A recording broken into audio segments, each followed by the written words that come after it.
à l'heure, Emma Drouin m'a dit, quand on arrive là à la pièce à côté pour voir la métropole, il faut prendre un peu de hauteur. Et on a monté quelques marches et on a regardé la cartographie sensible qui a été produite par un certain nombre de résidences et de recueils de témoignages et d'archives. Ça a l'air de rien, mais cette cartographie des gares, que j'espère continuer à faire avec la région, sur la cartographie culturelle de l'ensemble de la région, c'est essentiel. Je pense qu'une carte, c'est une des représentations qu'on peut partager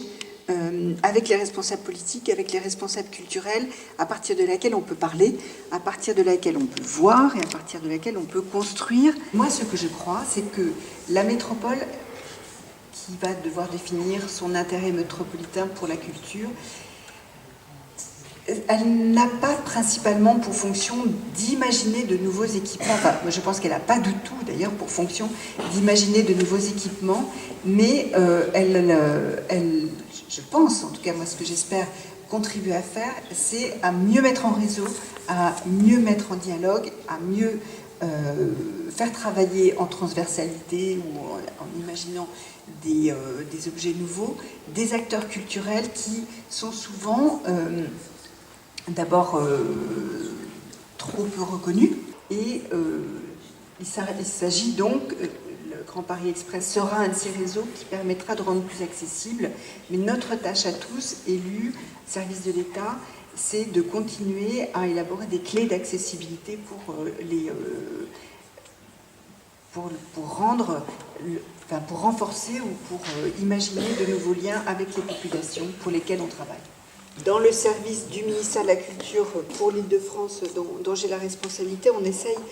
justement de se réorganiser complètement en créant un service métropolitain de l'architecture et du patrimoine. On est en train de faire, à la demande du Premier ministre, créer un service qui englobera l'ensemble de la métropole. Pourquoi ? Parce que un des objectifs, c'est de retisser du lien entre Paris et ce qui a été coupé de Paris par le périphérique, et qui souvent d'ailleurs a coupé des villes entre elles, des quartiers de villes qui ont un passé commun et qui ont c'est un tissu urbain complètement en continu et très dense, dans lequel les échelles se complètent, se répondent. Il n'y a pas un élu, un maire ou une intercommunalité qui peut prendre une décision sans que ça ait une influence directe sur son voisin. Et nous, ce qu'on voudrait, c'est pouvoir avoir un rôle plus global, de telle sorte que quand tous les élus sont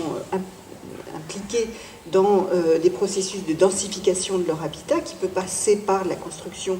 d'immeubles de grande hauteur.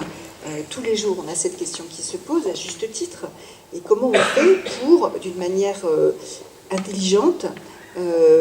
adapter, agencer ces différentes échelles entre Paris, la petite couronne, chacun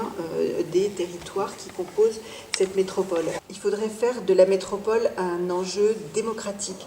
un lieu de débat et un lieu de partage.